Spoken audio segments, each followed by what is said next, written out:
구독자 수가 많아질수록 후원금이 더 들어옵니다. 댓글로 아이디어 신청도 많이 해주세요. 광고도 가주세요. 부탁드립니다. 도와주세요.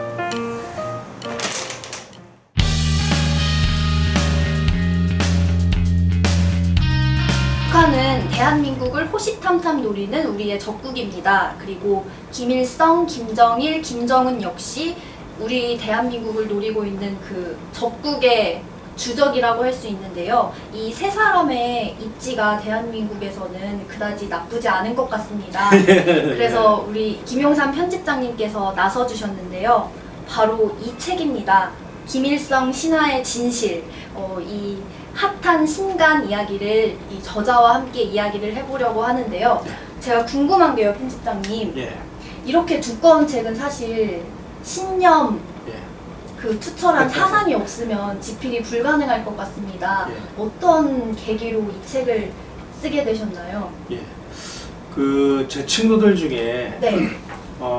과거에 네. 극렬 주사파 핵심으로 활동하던 친구들 중에 네. 그야말로 진짜 전향을 해서 네. 지금은 자유민주주의를 위해서 투쟁하는 그런 친구들이 좀 있습니다. 그분들하고 이제 뭐 자주 만나서 토론도 네. 하고 대화도 하고 그러는 과정에 우리가 굉장히 중요한 부분 하나 놓치고 있다는 사실을 알게 됐습니다. 우리가 싸움을 하는 데 있어서 네. 핵심 본질하고 싸움을 해야지 격까지 하고 싸움을 벌일 수는 없잖아요. 그런데 오늘날 대한민국을 이렇게 정말 어렵게 만드는 그 핵심 몸통 종북 주사파, 종북 주사파들이 신처럼 떠받드는 사람이 누구냐? 그게 바로 김일성이라는 거죠. 그래서 우리가 싸움을 하더라도 본진을 치자.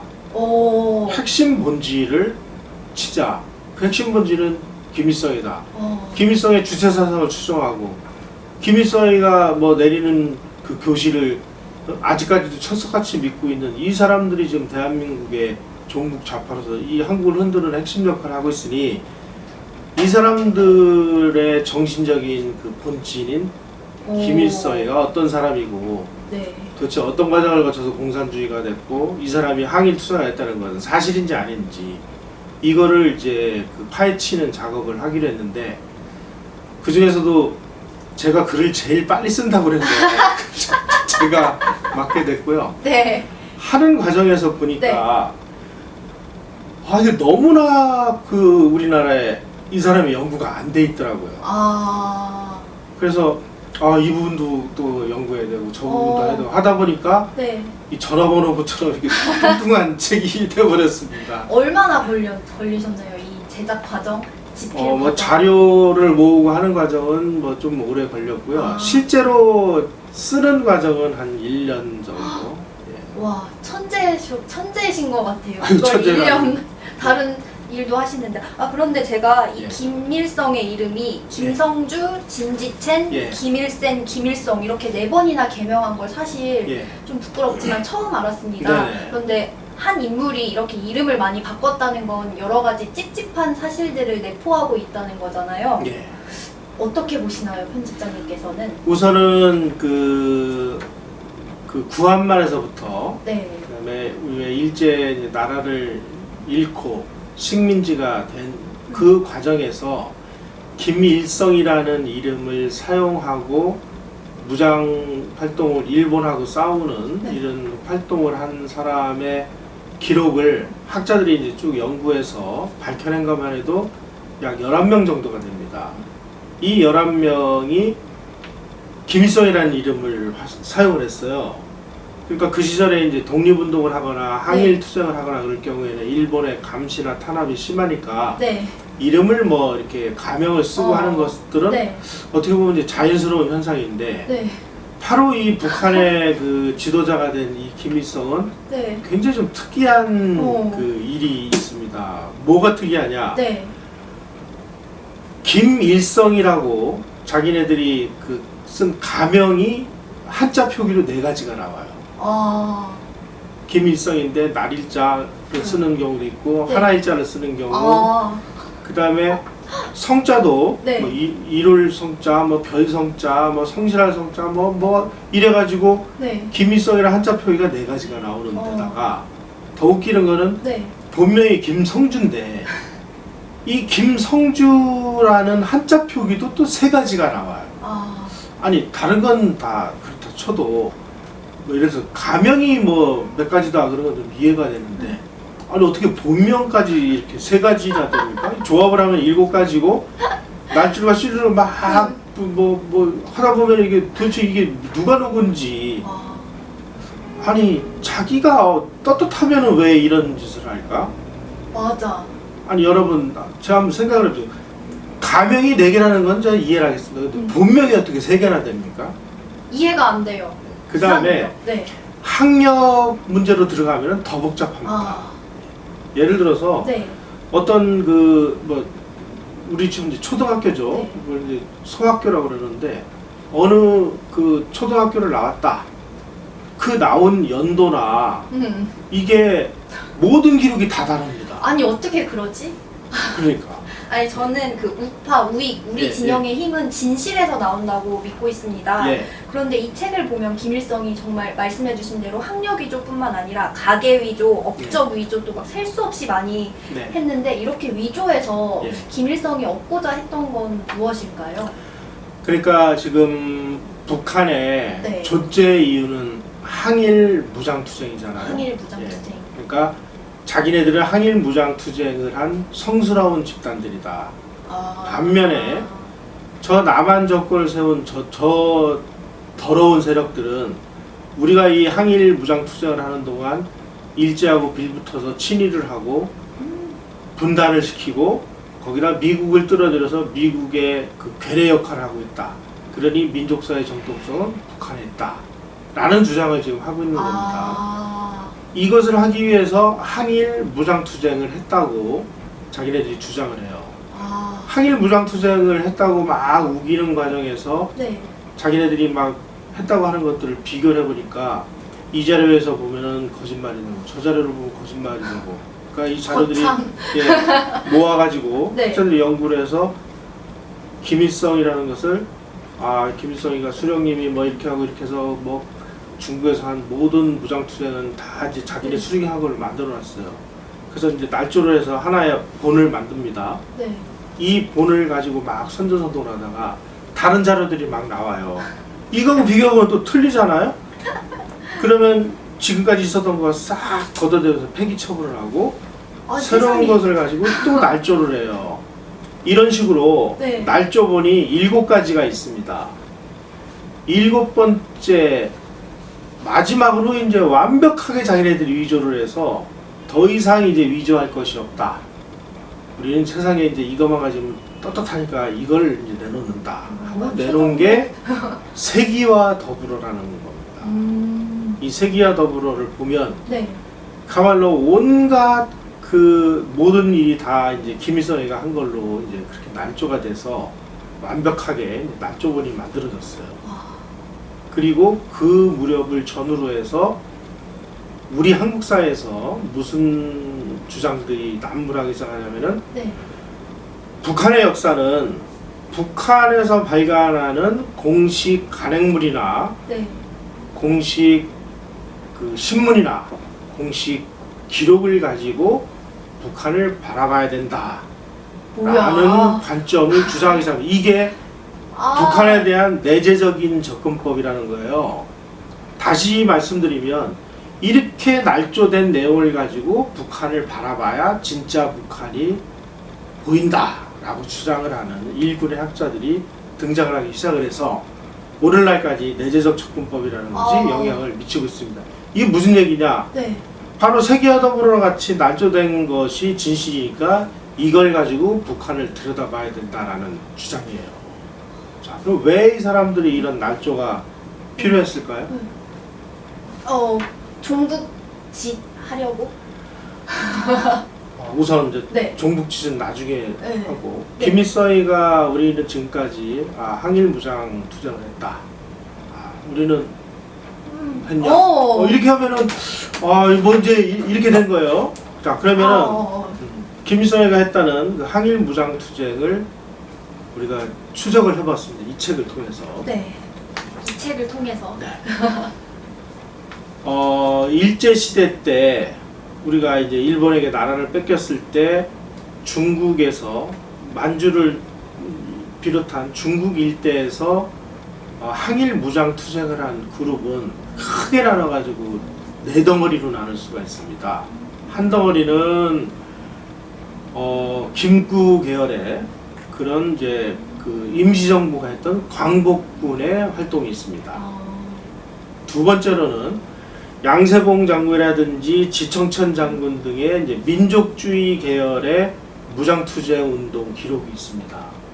세 번째로는 연안으로 들어가서 모택동 중심의 연안 지역에서 조선 사람들이 모여가지고 화북조선동맹이라는 것을 결성을 하고 화북조선동맹이 조선의용군이라는 부대를 만들어서 이 사람들이 이제 일제하고 무장투쟁을 벌입니다.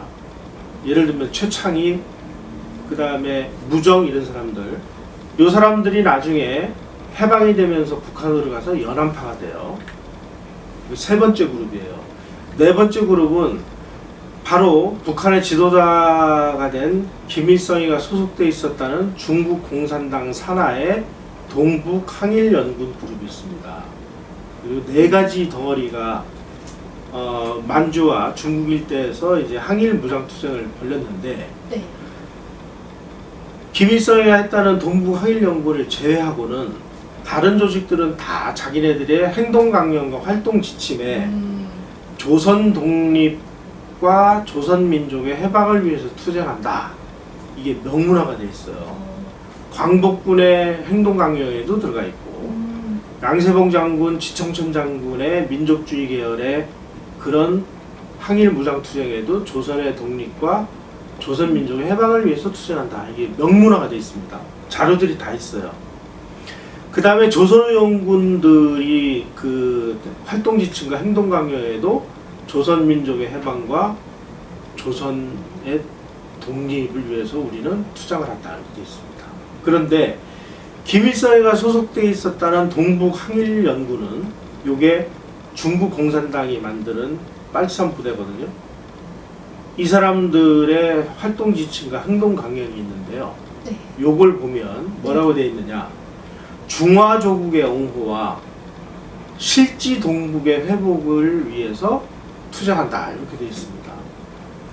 중국 사람들은 만주라고 안 하고 동북지역이라고 그래요. 그러니까 일본에게 뺏긴 동북지역, 만주 지역을 회복하고 중화조국의 옹호를 위해서 투쟁한다라고 되어 있습니다.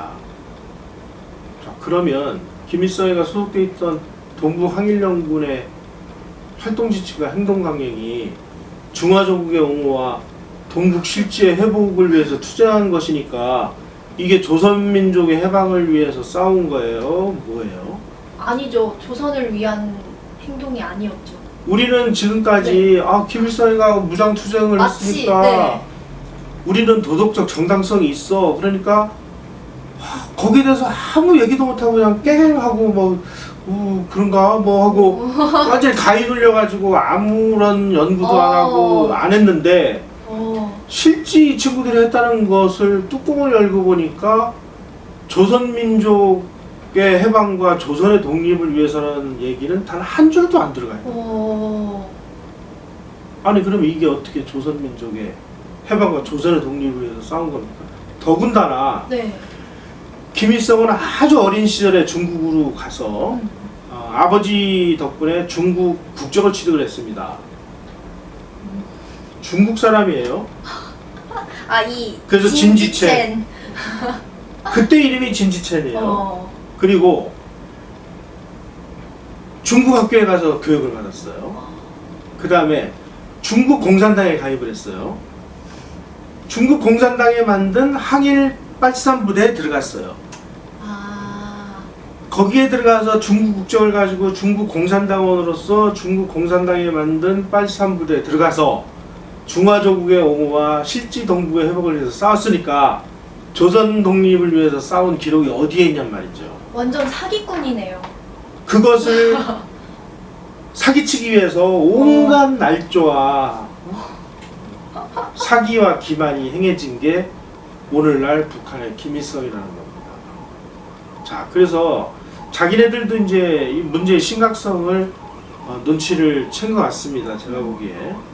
그래서 이제 이 친구들이 네. 뭐를 날조해냈느냐? 네. 보천보라는 것을 이제 또 날조해냅니다. 지금 네. 일본에서 그 조선총독부에서 그 보천보 사건이 일어난 이후에 이거는 분명히 내부의 호응자들의 도움이 없이는 이런 일이 이루어질 수 없다 그래가지고 대대적으로 수사를 해서 관련자들 다 체포를 하고 뭐 이래가지고 재판을 합니다. 그래가지고 수사 기록과 재판 기록이 남아 있어요. 그 수사 기록과 재판 기록에 의하면 네. 보천보 전투라고 알려진 보천보 네. 전투도 아니고 이건 습격 사건인데 사건. 그 보천보 습격 사건을 지휘한 사람이 지금 북한 지도자가 된 김일성인지 아닌지도 근거가 없어요. 어머.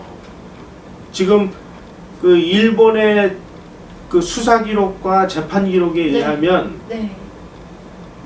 그 전투를 지휘한 사람은 현재 그 북한의 지도자가 된 그 김일성하고 나이도 14살이나 사이가 나고 그다음에 고향도 그 기록에 의하면 한경북도 뭐 함흥인지 어디로 나옵니다. 김일성은 나이도 그 사람보다 14살이나 어릴 뿐더러 고향이 평양이잖아요. 안 맞아요. 그래서 보천보 습격을 지휘한 사람이 지금 북한 지도자가 된 김일성이라고 그 주장할 수 있는 근거는 아무것도 없습니다. 좋아, 그렇다 쳐요. 네. 그러면은 왜 이 사람들이 보천보를 저렇게 미친 듯이 띄울까? 이유가 있습니다. 왜? 보천보 전투라는 것은 서로 물리적으로 충돌의 전투인데 네. 이거는 그냥 뭐 한 80명 정도의 파티산들이 국경 지역을 넘어와서 조선 지역에 들어와서 경찰 주재관 5명인가 2명인가 있는 그 아주 작은 소읍에 가서 그냥 일방적으로 총을 난사해가지고 그 일본 경찰관의 딸 2살짜리 딸이 이제 유탄에 맞아 죽고 그다음에 총소리가 나니까 놀라가지고 뭐 길거리로 나온 사람 유탄 맞아 죽고 2사람 죽은 거 하고 그 다음에 마을에 방화를 하고 마을 사람들한테 식량하고 의약품 뭐 이런 거 약탈해 간 게 다예요. 식량 약탈이에요. 근데 이게 어떻게 위대한 항일투쟁의 전투란 말이죠. 아니 세상에 양심도 없나 어떻게 그렇게 날조를 할 수가 있을까요? 자, 그런데 네. 문제는 네. 이 부대가 중국에서 국경을 넘어와서 보천보라는 것은 국경지역 조선 땅에 있었던 겁니다. 조선 땅에 들어와서 자기네들이 작전을 해야만 조선의 독립과 해방을 위해서 싸운 게 되잖아요. 그러니까 이 정말 한심하고 하찮은 이 보천보를 국내 진공을 하여 일제를 타도한 이 위대한 그 혁명전투라고 선전을 해내야만 자기네들이 중국 공산당원으로서 중화조국의 옹호와 실지동북의 회복을 위해서 싸운 것뿐만 아니라 우리는 조선의 독립과 해방을 위해서 보천보까지 진군을 해서 전투를 벌였다. 이게 되는 거 아니에요. 와, 진짜 대단하다. 그게 보천보를 띄우는 핵심 본질입니다. 여러분 우리가 여기서 정말 주의해서 봐야 돼. 그러니까 이 정말 한심하게 짝이 없는 보천보를 저게 그냥 뭐 일본 경찰관의 딸내미 2살짜리 젖먹이 애 하나 유탄 맞아 죽은 거하고 일본 음식점 주인 그 유탄 맞아 죽은 게 전부인 그 전투를 동북 항일 뭐 영웅적인 항일 투쟁이라고 하니 그런데 이 사람들은 이 보천보가 없으면 중국 국민과 중국 인민의 해방을 위해서 중화조국의 옹호를 위해서 싸운 것밖에 안 되니까 세상에. 오죽하면 이걸 이 짓을 했겠네 이거죠. 이거 하나만 가지고는 이제 너무 네. 부족하고 그랬다고 아마 자기네들도 판단이 된 모양이에요. 황장엽 선생이 한국에 와서 증언한 바에 의하면 이렇습니다. 어느 날 네. 그 여러 사람이 물어봤대요. 아니 보천보 뭐 여러 가지 말들이 많은데 이게 당신이 한 거 아니지 않느냐. 네. 그런데 그 실제로 어땠습니까? 그랬더니 김일성이가 이런 얘기를 하더라는 거 아니에요. 아니 네. 아무리 하찮은 거라도 안 한 거보다는 나은 거 아니냐. 뭐야? 제가 여기다 네. 그 출처를 다 밝혀서 어. 예, 적어놨습니다. 와. 김일성의 워딩이 그대로예요. 아무리 하찮은 거라도 안 한 거보다는 나은 거 뭐 아니냐. 틀린 말은 아닌데 그래도 그걸 거기다 쓸 말은 또 아니지. 그러니까. 지도자가. 그 자기 본심이었던 것 같아요. 어. 둘째. 네. 그러니까 자기네들도 이제 보천보가 찝찝한 거야 이게. 네. 너무 이제 어. 황당무계하니까. 그래서 이제 네. 뭐라고 또 날조를 하느냐. 기록에 의하면은 그 김일성의 아들 김정일이가 네. 하바롭스크의 그 88여단 미령에서 이제 태어났다고 이렇게 돼 있습니다. 어. 그래서 저도 그 조선일보 기자실에 하바롭스크 출장을 가서 현지에 계신 분들의 도움을 받아서 그 하바롭스크 그 미령이 있던 지역도 가봤고, 어. 예, 그 가봤습니다. 오. 거기서 태어난 건 사실이고, 그리고 거기서 태어났을 때 이제 그 김정일의 생모인 김정숙이 젖이 모자라 가지고 유모 역할을 했던 사람이 그 당시에 살아가지고 중국에 있었어요. 그분들의 증언에 의하면 네. 김일성의 이름이 뭐 유라였고 거기서 태어난 모든 그 증거들이 다 있어요. 그런데 어느 날 김일성이가 네. 우리가 사실은 중국에서 만주벌판에서 그 항일 투쟁을 한 게 아니라 조선 쪽에 있는 백두산을 근거로 해서 우리가 무장 투쟁을 했다. 그러니 우리가 있던 그 미령 지역을 찾아내. 그래가지고 답사단을 보낸 거예요. 어. 근데 답사단이 있지도 않은 미령이 어디에 있다고 그걸 찾아냅니까? 그 백두산에. 아무리 뭐 두 달인가를 막 샅샅이 다녔는데 없는 거예요. 없어. 아무리 찾아봐도 없는데요. 그러니까 그러면 내가 직접 찾아줄게. 그래가지고 김일성이가 백두산으로 가가지고 아무데나. 여기저기를 다니다 여기야! 그래서 찍어가지고 뭐야? 거기에다가 미령이었던 그 집을 네. 세우고 여기에서 김정일이 태어났다라고 깃발을 걸고 그리고 그 위에다가 없던 바위를 하나 크게 거기다가 정일봉 이렇게 가지고 새겨서 오. 그걸 산꼭대기에다 올려놓으라고 무진 고생을 했다. 그리고 그때서부터 김일성이가 만주를 중심으로 해서 무장투쟁을 한 게 아니라 사실은 조선 땅의 백두산을 중심으로 이 미령을 중심으로 해서 무장투쟁을 했으니 우리는 조선 독립과 조선 민족의 해방을 위해서 싸운 거다. 이렇게 날조를 해낸 겁니다. 저희는 지금 21세기 자유민주주의 국가에서 살고 있잖아요. 네. 정말 이 시대에서는 있을 수도 없는 그런 미개한 날조와 위조가 지금 바로 여기 적국에서 행해지고 있다는 게 이게 지금 북한 주민들은 다 믿고 있는 거잖아요. 이 사실들을. 그래서 김일성의 일대기를 네. 수정하면서 제가 느낀 건데요. 네. 이 사람이 태어난 거하고 네. 숨쉰 거하고 죽은 거를 제외하고는 다 알았죠. 진짜 그러네요. 그 친구가 만들었다는 뭐 조선 인민혁명군이라는 조직도 네. 다 지구상에 존재하지 않아. 어느 문헌을 들여다봐도 존재하지 않아요. 그런데 그 존재하지 않는 조선인민혁명군이 바로 오늘날 북한의 조선인민군의 모태라고 해서 그 날조된 날짜로 북한 인민군의 창건일을 십몇 년을 앞당기는 이런 황당무계한 짓을 벌이지 않나.